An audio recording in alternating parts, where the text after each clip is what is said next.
Oh Lord, I'm on a permanent holiday. I'm going outside to play. I ain't gonna slave away, not for no corporate. Welcome to another episode of the Lords of Consciousness videocast. I am your host, Clint Culberson, coming to you live from the rainy deserts of Arizona. Today is the last day of 2018, and I am flying solo today, and I just wanted to do a little recap video of some of the biggest events that took place in 2008 that are propelling humanity towards greater freedom, greater disclosure, and just towards a greater future that so many of us can see, visualize, and feel like at our fingertips. We're getting closer. And there are a lot of events that have taken place in 2018 that I think are showing that this is manifesting. And I know oftentimes we tend to focus on, that things are getting worse, and I look at it as I'm glad things are getting worse, because it can't get better unless things get worse, and seemingly worse. We'll start with number one. The death of George Bush Sr.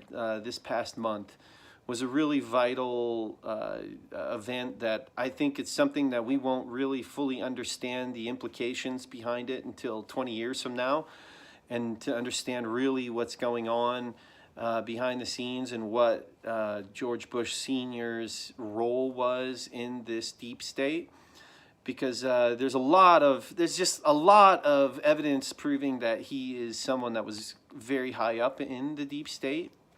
And when you link him all the way back to, World War II and JFK's assassination, and how he was there that day working for the CIA, from his presidency to I just was watching a documentary last week about his role in the home loan scandals of the 1980s in the Texas area. I mean, this guy is so riddled with corruption, it's not even funny. And as that goes forward into his son's presidency, the illegal wars in the Middle East, specifically Iraq, it's big implications. And there's also the potential implications of indictments being served to the former presidents that were there, the Clintons, the Bushes, and so on. We'll see what happens. And that's just total rumors. Who knows what will happen? We'll only find out later on to see if this really was a big deal. And I think his death, just like John McCain's death, I'll throw that on there as well.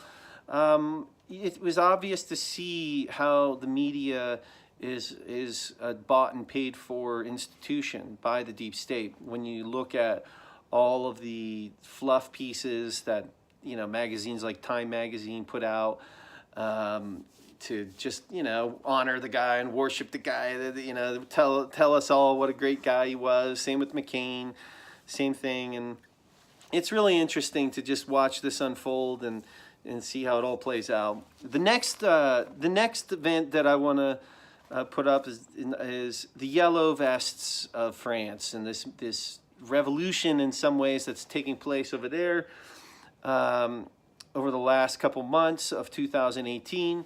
Every weekend for the last couple weeks, the thousands of really upset French citizens have been letting their government know that enough is enough. And it's a leaderless group. It seems to be not, something that is being funded by George Soros or any of these kind of characters who've been known to cause these, fake revolutions in the past, like we saw in the Arab Spring several years back. This yellow vest movement seems to be a very genuine thing, and it's had big results already. President-Macron of France, who is a known Rothschild-banker protege, tried to raise taxes again, a gas tax on the citizens, and the people said, okay, this is enough. And he repealed the tax, and he even gave them other tax benefits and a promise to raise the minimum wage and things like that, and the people are still saying, we're not going to be done until you leave. And I think it's just fantastic, and I hope the world everywhere is watching this and seeing that, maybe our time is coming next. Here in the United States, we'll see, or other parts of Europe. I think a lot of people are finally saying enough is enough with a lot of these global governing bodies that so many of our countries have given their sovereignty away to. And it is a rise of nationalism that I know that gives a lot of fear to people, because we attribute nationalism to, the Nazis or something like that. And that's kind of, nationalism gone wrong in some ways. But I think I look at nationalism as a localism movement. And, that word nationalism is a little bit tainted. But I actually think it's a real positive thing that there are people in countries that are trying to reel things back and trying to, get back their sovereignty from these global governing bodies that don't have their vested interests in hand and who have caused huge damage in terms of the economically speaking, demographic speaking, in terms of demographics, and the list goes on. I think, if you've been exposing this greater conspiracy that's been going on in the world, you see that these global governing bodies have honestly bad intentions, and they're trying to consolidate power to themselves and to a smaller group of people. And I think the Yellow Vest movement is an example of people rising up and fighting back. This controlling power that has this power over the world, they have every advantage over us except the big one. We outnumber them 99.999 to 1. Okay, and if we can somehow come together, it's game over very quickly. They don't got enough bullets to kill us all, kind of talk. So I think this Yellow Vest movement is just fantastic, and it really, truly is one of the biggest stories of 2008. The next one I want to bring up is social media censorship. And this started early in 2018, went all the way throughout. Many different YouTube channels, Facebook pages, Instagram pages that were in contradiction to what state media approved media would say is okay. These sites have all been banned, removed, demonetized, and it's been a constant thing. And again, in many ways, I look at this as as a sign that we are moving in the right direction. I mean, if they are just outright banning people for bringing up topics that they deem to be inappropriate, which of course they're not, it's really mostly just exposing their crimes, I think it means we're really making an impact. Because in 2016, 2017, alternative media was not making enough of an impact for them to even find us ban-worthy. And I tell any of my friends, one of my friends, Joe Martino with Collective Evolution just got banned from YouTube or got demonetized.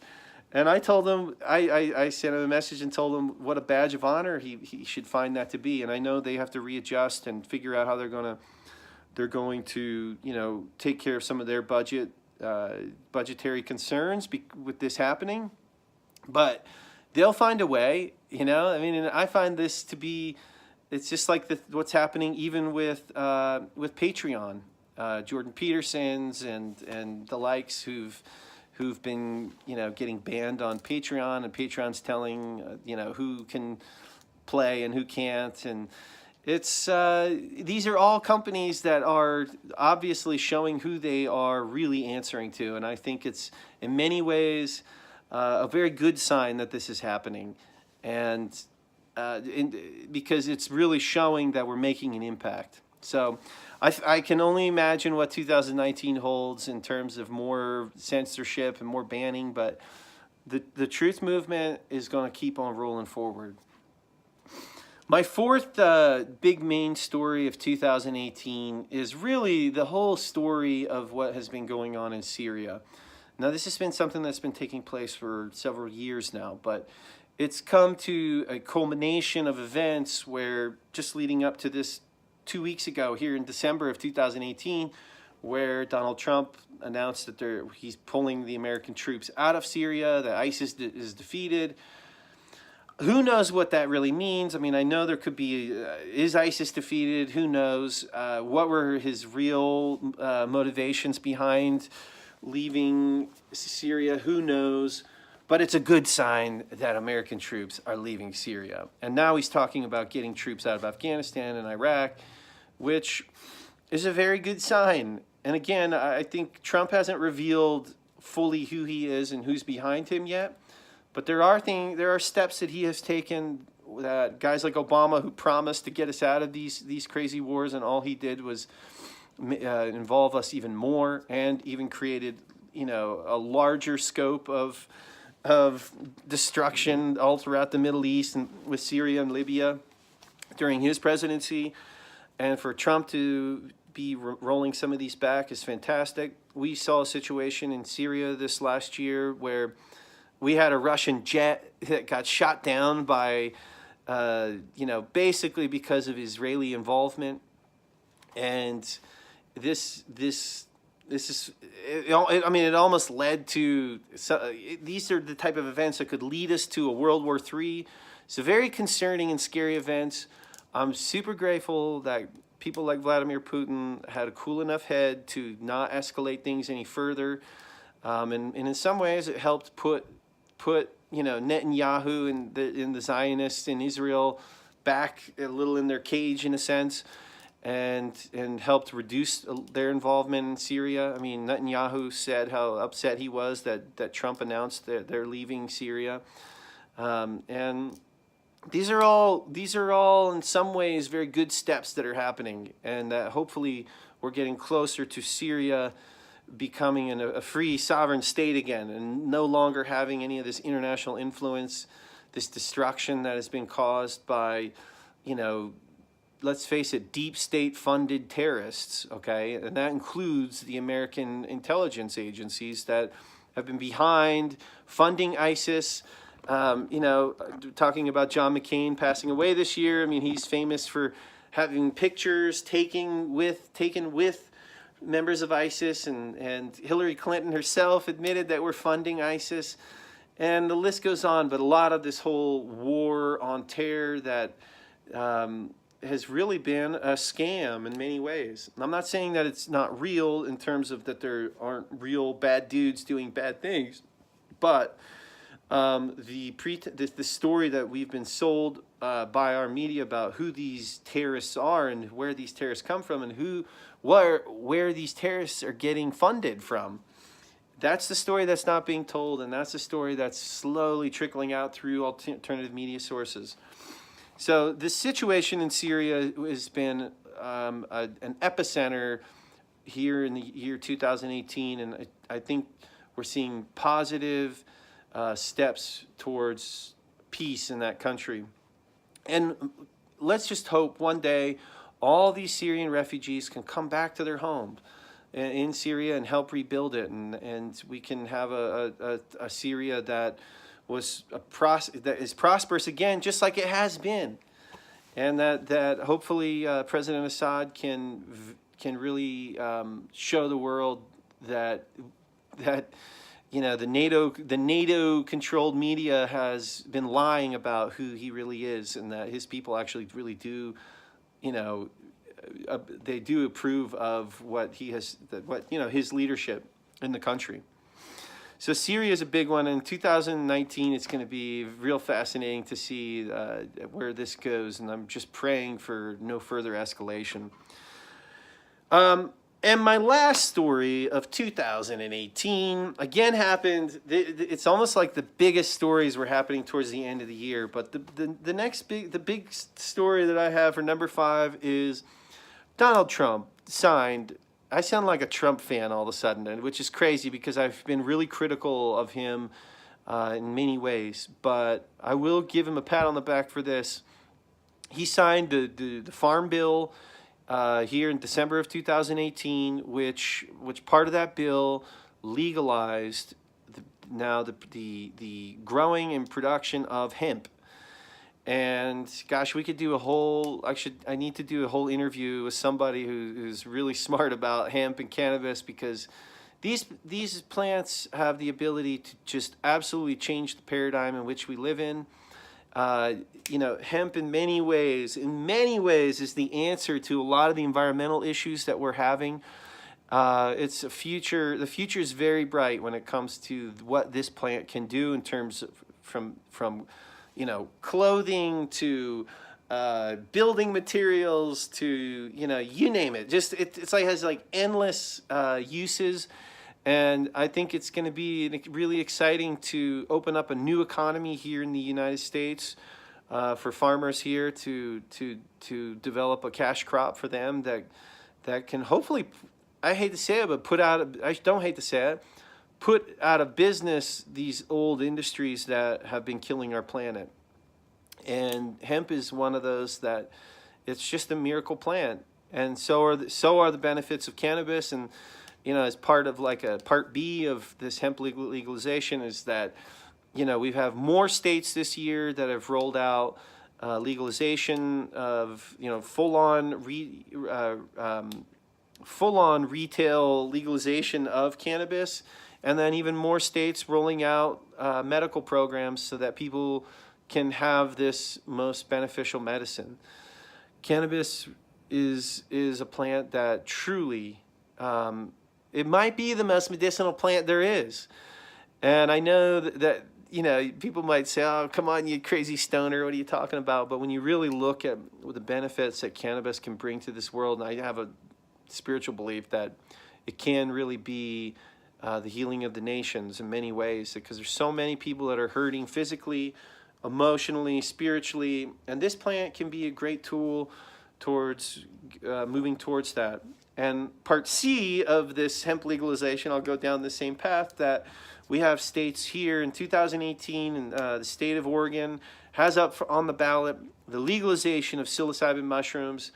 Psilocybin mushrooms are an absolute godsend, and I really do believe they are put here on this planet by the divine to give human beings a portal and a pathway to heal their minds, their spirit, and have a connection with our Creator that is just undeniable. And these plants, it's just crazy that these plants have been made illegal over the last several decades. And when you have experience with them, and you start realizing the expansion of your consciousness that takes place, and how no one doing mushrooms is interested in partaking in wars in other countries, okay? And I think that the powers that were know about that, and that's probably a big factor in making them illegal. 2018, guys, what a year. We're just rolling forward. 2019 has so much in store. I can feel it. There's some culmination of events that we are coming towards, like a crescendo. And I don't know what this means. People will talk about an event, or is it like an economic collapse? Is it something much more grandiose than that? I have no idea. But I feel like we are headed towards a real day of reckoning, and we're going to pass the test, because I really do believe that the majority of human beings on this earth are heart-centered people that have been very confused and very brainwashed, but ultimately are heart-centered people who want to live peacefully, who want to raise their families in the most optimal way possible, and who want to have time with their families and live abundantly but not overboard. And I think many people right now want to get in balance with this planet again, and get these environmental issues taken care of over the next several decades, because we can do it. We just, we're going to be able, if we can free ourselves in many ways from this deep state that has been it's not an American thing, it's a global thing. And we are trying to free ourselves from this tyranny that in many ways has become hidden, but ultimately is the same tyranny that was way more open several hundred years ago. Or even, forget several hundred, I mean, we're talking about even decades ago that was very open, the tyranny that has existed on this planet. And now it's kind of gone into more of a covert status. And so people think we're okay. And, you know, here in the United States, we live so free in terms of our personal freedoms. But ultimately, you know, the laws on the book are we got to get these changed, and we have to get this corruption, you know, out of here. And the people who've done these crimes need to answer for them. And ultimately, at a minimum, they just got to move out of the way so that we, the people who see these solutions, can bring them forth to this planet in a very quick way so that we can get us back on track with this planet. And I'm so grateful. This Lords of Consciousness YouTube channel has been so much fun to do, and I raise a family here in Arizona, so it's something that I do struggle to stay totally consistent with, because I'm trying to pay bills and I'm trying to get ahead financially. Me and my wife are trying to, you know, get a savings so that we can one day buy our own land, and you know, we want to get into homesteading and create our freedom that way, and to create a legacy for our future generations as well. But that it takes a lot of our time and effort, and so sometimes it can be difficult to stay consistent with my interviews, but I'm hoping 2019 to really get out there even more and get more content out here, because I know that the content that I really strive to have here on Lords of Consciousness is usually going to be more of a long-form content that goes deeper into the issues that we are facing here on this planet.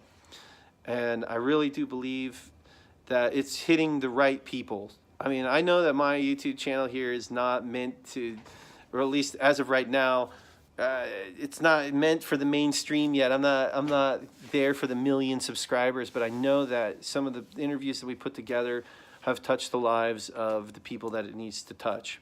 And I think in 2019, with the events that are going to be taking place, more and more people are going to be wanting this kind of, you know, long-form content where we really dig into things and explore them on a much more profound level. So thank you for your support, and, you know, help me share this and get it out to people, any of the interviews we've done, so that we can keep spreading the good word, my friends. Peace. Happy New Year.